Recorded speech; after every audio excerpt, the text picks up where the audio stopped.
So my next guest is with the Texas Department of Public Safety. They are the group that put up that steel wall along the border, which went a long way to sort of calming things down and trying to stop the chaos and the overcrowding under the bridge. Some are crediting that move with at the very least, with slowing down some of that flow that was pouring across the southern border that we have all watched over the last several weeks in Del Rio. Lieutenant Chris Olivarez is the spokesman for the department in the South Texas region. Sir, can you hear me okay? Yes, I can. Thanks for having me. Thank you very much. Good to have you with us today.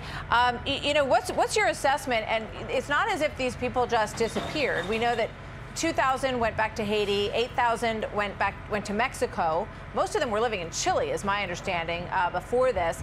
But the rest of them have basically been moved around to different parts of your state, right? That's correct, Martha, and that's very concerning to us as law enforcement as well, because not only dealing with that issue that took place this past weekend deal, but we're still having to deal with the thousands and thousands of migrants that are coming across through our southern border daily.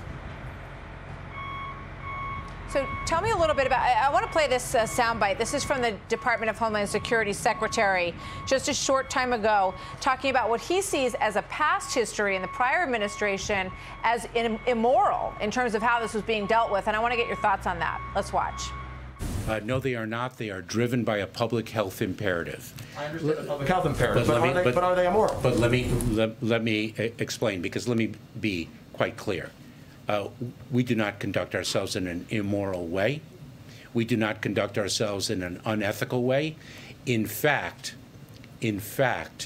we are restoring people by reason of the immorality of the past administration. So, sir, as you watch, you know, sort of the difference between then and now, how do you judge the morality and the way that people are being treated as you see it? Martha, this has been a continued issue ever since this crisis started at the beginning of the year. It has not slowed down. The federal government has not stepped in to secure the border. And what the state of Texas has done under the leadership of Governor Greg Abbott, we are taking action. We are deploying assets to the southern border right now to try to contain this issue. We're working with our federal partners, and right now they need all the support they can get right now because they're not receiving it. And the federal government could have done something to prevent this issue from happening.